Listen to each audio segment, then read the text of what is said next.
वो लम्हा जिसे सुनकर दिल कांप उठता है, वो अजान जिसमें महबूब की याद से आसमान तक गूंज उठी थी, वो आवाज जिसने सहाबा के दिलों को रुला दिया था। आइए आज उस रूहानी वाकये को सुनते हैं जब हजरत बिलाल रज़ियल्लाहु ने फिर से अजान दी और हुजूर की आंखों से आंसू निकल आए। हुजूर के इंतकाल के बाद मदीना की फजा जैसे खामोश हो गई थी।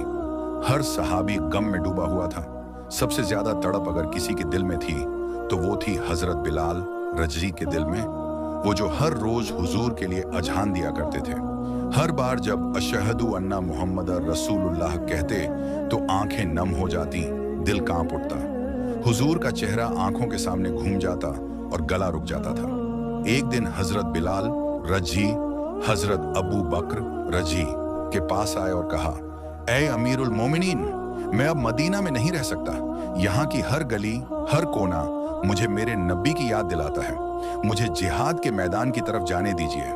हजरत अबू बकर रजी ने इजाजत दी और हजरत बिलाल रजी मदीना छोड़कर शाम सीरिया चले गए। महीने फिर साल गुजर गए। एक दिन हुजूर का सपना हजरत बिलाल रजी ने देखा। नबी फरमा रहे थे, ए बिलाल, तुम हमसे मिलने नहीं आते। ये सुनकर हजरत बिलाल रजी की आंखों से अश्कों की बारिश शुरू हो गई। उन्होंने फौरन सफर की तैयारी की और मदीना की राह ली। जब वो मदीना पहुंचे, सहाबा दौड़ पड़े। बच्चे कहने लगे, बिलाल वापस आ गए।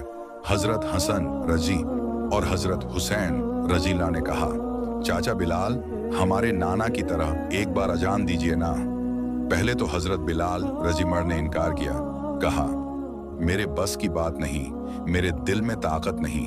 लेकिन जब उन्होंने हसन हुसैन रजीमारा के मासूम चेहरों की तरफ देखा तो आंसू रोक न सके और कहा, ठीक है, मैं अजान दूंगा। जब उन्होंने अल्लाहू अकबर कहा, मदीना की फिजा जैसे फिर से जिंदा हो उठी।